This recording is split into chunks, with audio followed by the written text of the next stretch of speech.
Paz do Senhor, meus irmãos, tudo bem? PH aqui mais uma vez para continuarmos a nossa leitura bíblica. Deixa eu ajeitar a câmera aqui. Para continuarmos a nossa leitura, os nossos comentários da Bíblia toda.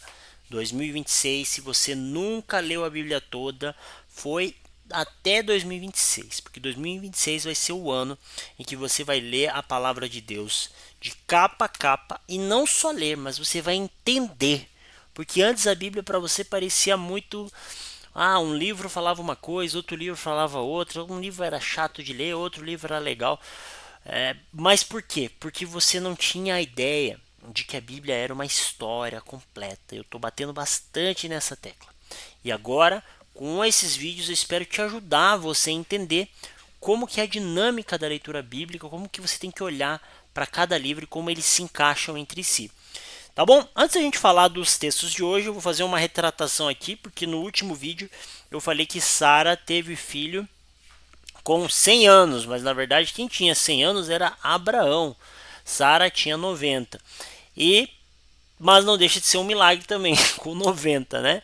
Foi as mãos do Senhor ali gerando o nosso querido Isaac, tá bom? Falando em Isaac, hoje o texto é sensacional.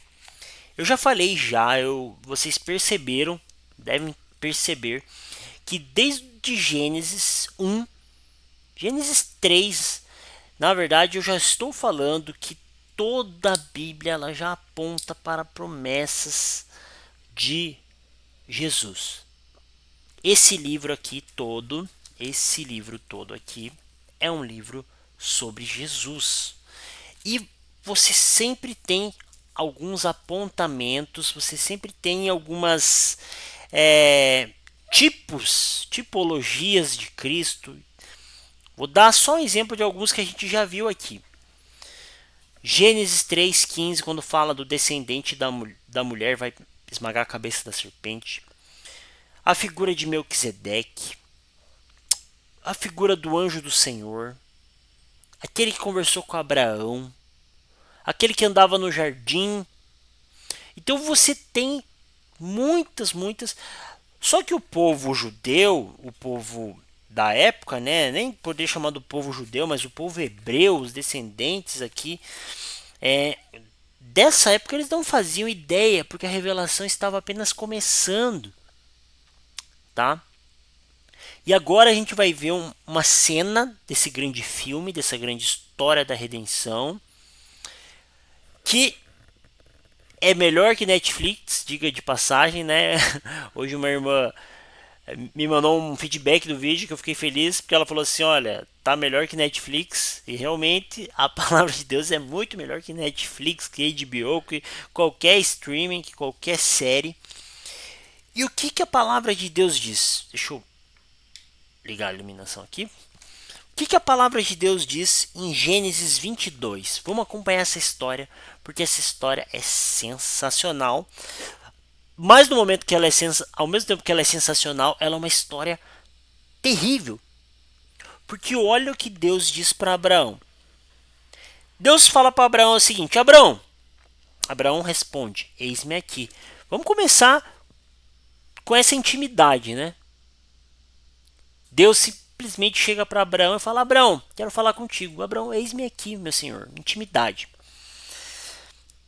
E Deus fala uma coisa para Abraão: Abraão, pega o seu único filho, seu único filho Isaac, a quem você ama, vá até a terra do Monte Moriá.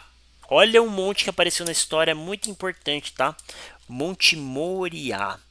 Nesse monte a gente vai ver lá pra frente que um lugar muito especial é construído nesse monte, tá bom?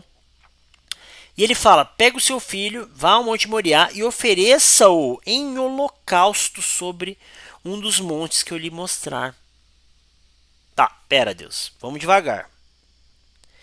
Primeiro você fala para eu sair. Aqui eu tô, faz de conta que eu sou Abraão, tá? Primeiro Deus você fala para eu sair lá da terra, largar todos os meus parentes, tudo que eu tinha conquistado, toda a minha reputação, compra, venda, tudo, e ir para uma terra e você nem me falou qual é, porque você disse assim, uma terra que eu lhe mostrarei. Beleza, eu saí. Aí você me dá uma promessa que meus descendentes seriam infinitos, incontáveis, porque seria como as estrelas do céu, como a areia do mar. E aí beleza, só que eu já estava velho, não podia ter filho. Aí eu tento dar um jeitinho com a minha serva egípcia Agar, com consentimento da minha esposa Sara. O Senhor diz que não é esse filho. Aí eu tento colocar para Eliezer, o meu servo. O Senhor diz que não é com Eliezer também. Aí o Senhor faz um milagre, eu com 100 anos, Sara com 90, a mulher me engravida, não vai me engravidar com 90 anos, cumprindo a promessa. Agora Isaac aqui, estamos felizes com Isaac, tranquilinho, e você manda eu sacrificar ele. Todas essas questões, quem está levantando sou eu, que não tenho fé. Mas Abraão fez o seguinte, ele não questionou nada, ele não fez todo esse questionamento que o PH está fazendo aqui. Não, o que ele faz? Na manhã seguinte, Abraão levantou de madrugada e, tendo preparado seu jumento, levou consigo 2 dos seus servos, Isaque seu filho, rachou lenha para o holocausto, foi para o lugar que Deus lhe havia indicado. Ponto. Deus chega para Abraão e fala assim, Abraão, pega o teu filho, o único filho, o filho da promessa, a quem você tanto ama, e sacrifica ele para mim. Abraão fala, beleza, bora. Pega 2 servos aí, pega um jumentinho, Isaac, pega a lenha e vambora. Isso aqui é obediência. Obediência a Deus, confiança em Deus. Por isso esse homem, este mito chamado Abraão, é o pai da fé. É o grande herói. Quando fala em fé, tem que pensar em Abraão, porque olha o que ele faz. Olha o que ele faz. No terceiro dia, Abraão ergueu os olhos e viu o lugar de longe, então disse aos servos, espera aí, que agora... Olha o que ele diz. Eu e o rapaz iremos até lá. Depois de termos adorado, voltaremos para junto de vocês. Opa, calma lá. Voltaremos. Quem que vai voltar? Abraão e seu filho Isaque. Mas Deus disse para Abraão que o Isaque ia ser sacrificado. Como que Abraão tem certeza que os dois vão voltar? Creio eu que Abraão fala assim, eu posso até creio eu, tá? Isso aqui é uma conjectura.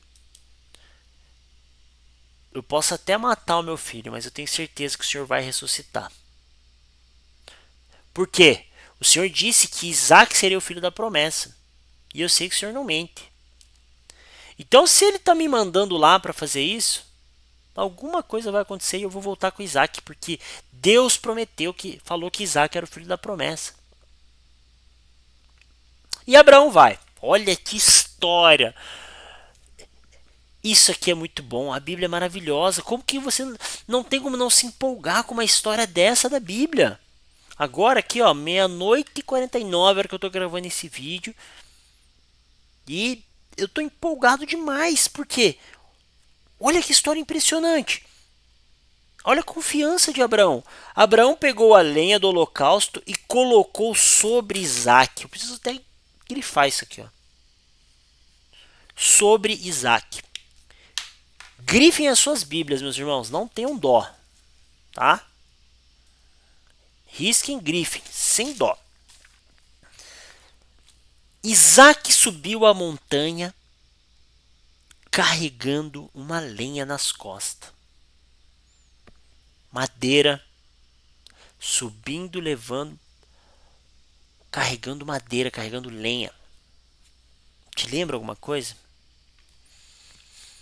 Te lembra alguém que um dia subiu um caminho carregando uma madeira indo para ser sacrificado? Me lembrou alguém? Isaac rompeu o silêncio e disse a Abraão, seu pai: Pai, meu pai. Abraão respondeu: Eis-me aqui, meu filho. Isaac perguntou: Aqui tem o fogo, aqui tem a lenha, mas aonde está o cordeiro para o holocausto? Abraão respondeu: Deus proverá para si. Porque quem pediu foi Deus.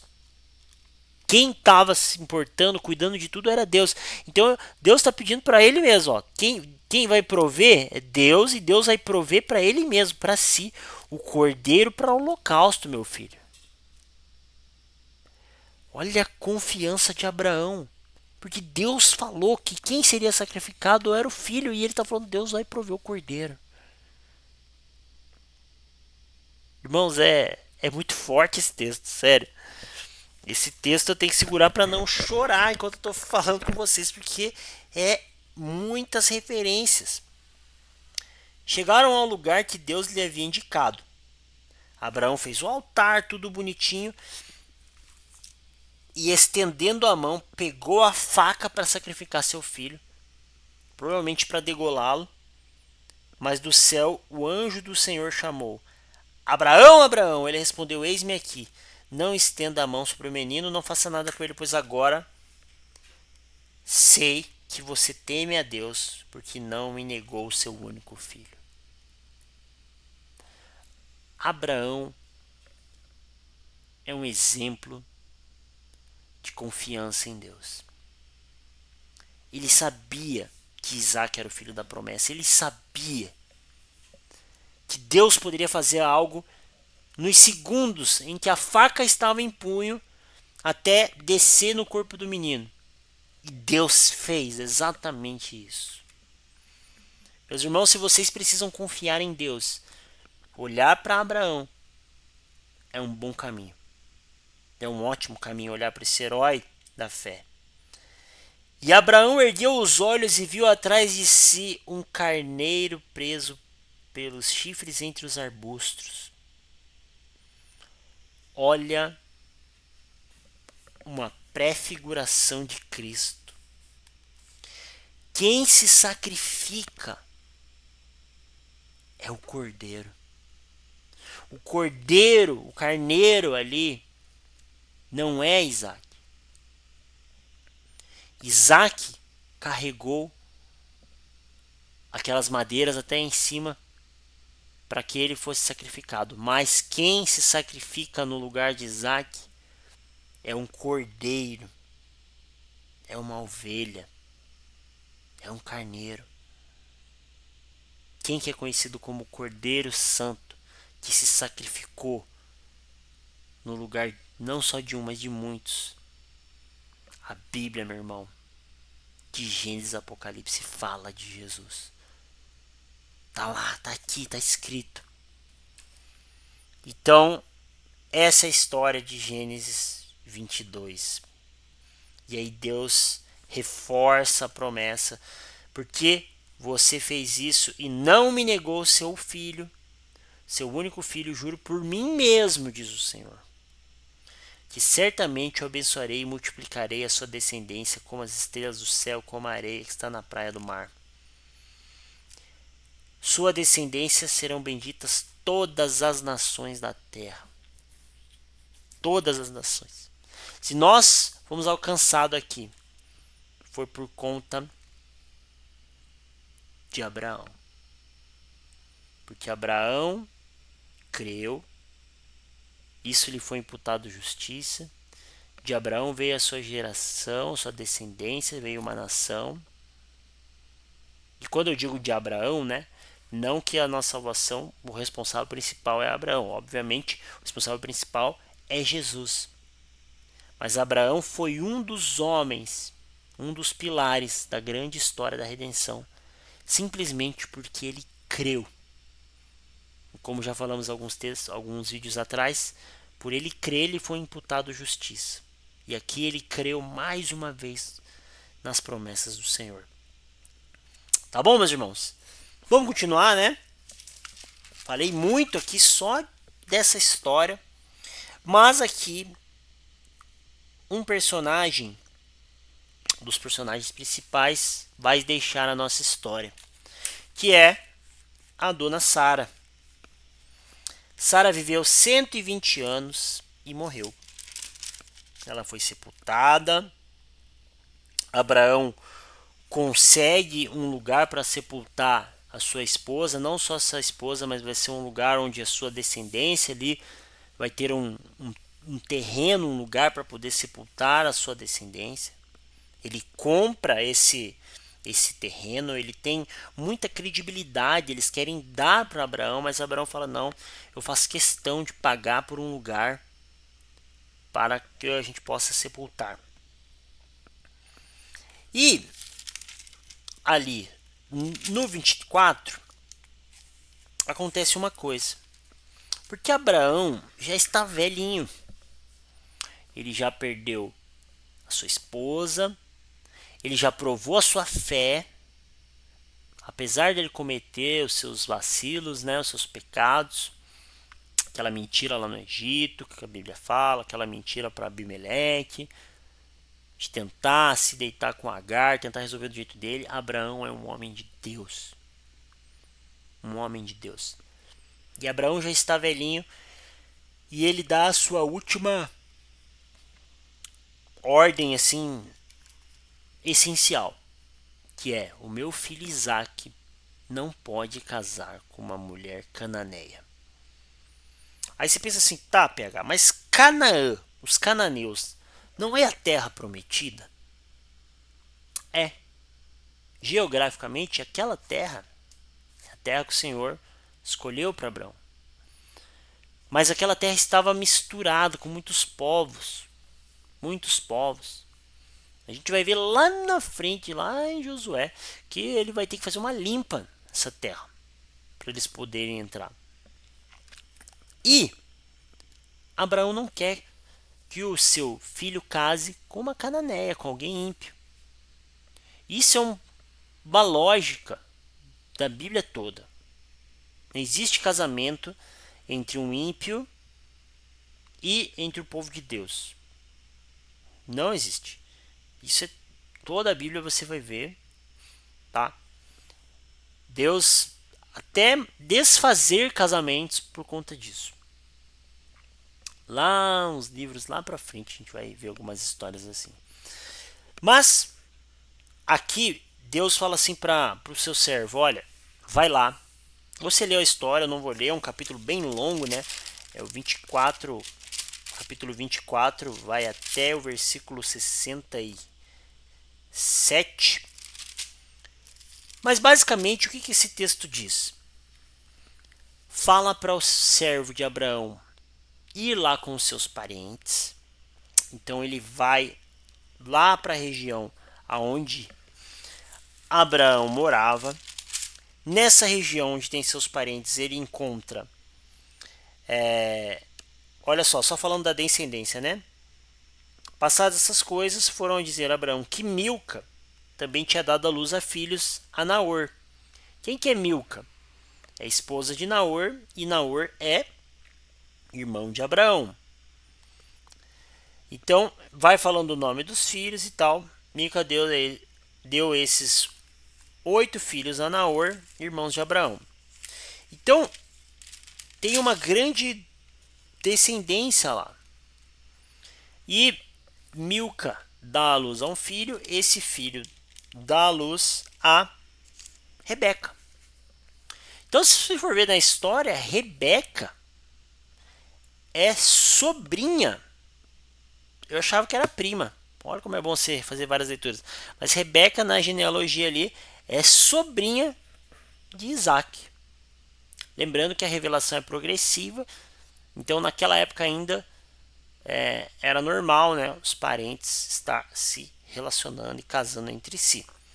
Então, Isaac vai para conhecer Rebeca. E o servo de Abraão recebe várias pistas para encontrar a mulher correta. Tem a questão do camelo, de dar a água e tal, tudo certo, de ser parente. ela está junto com Labão, irmão dela, e eles se encontram, recebem joias, decidem fazer esse casamento.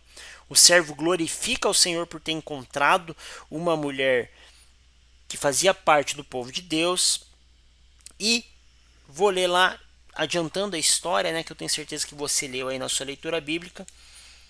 A Bíblia fala que, ao cair da tarde, Isaque saiu para meditar no campo. Erguendo os olhos, eis que vinham camelos. Rebeca levantou os olhos e, vendo Isaque, desceu do camelo e perguntou: quem é aquele homem que vem pelo campo ao nosso encontro? E o servo respondeu: é o meu senhor, né? O seu esposo, ela já imaginava. Então ela pegou o véu e se cobriu. O servo contou a Isaque todas as coisas que havia feito. Isaque conduziu até a tenda de Sara, mãe dele, e tomou Rebeca, e esta se tornou mulher dele. Ele a amou, e assim Isaque foi consolado depois da morte da sua mãe, através do seu amor por Rebeca. Então aqui a grande história da redenção está mudando de protagonistas. O que era Abraão e Sara, agora Sara já morreu, Abraão já está bem velhinho, agora o protagonismo dessa grande história da redenção vai para Isaque e sua esposa Rebeca. Vamos continuar a nossa leitura, firmes e fortes, porque a história da redenção está ficando cada vez melhor. Já estamos aí na metade de Gênesis, já foi uma semana do nosso desafio e glória a Deus por isso. Estamos chegando no final. Peço que você que chegou até o final, já sabe o que eu vou pedir, né? Curta, compartilha, se inscreve nesse humilde canal que está apenas começando, e eu tenho certeza que podemos alcançar algumas vidas com esses estudos bíblicos. Pessoas podem voltar a ler a Bíblia e terem as suas vidas transformadas pela palavra de Deus. Tá bom? Deus abençoe e até o próximo vídeo.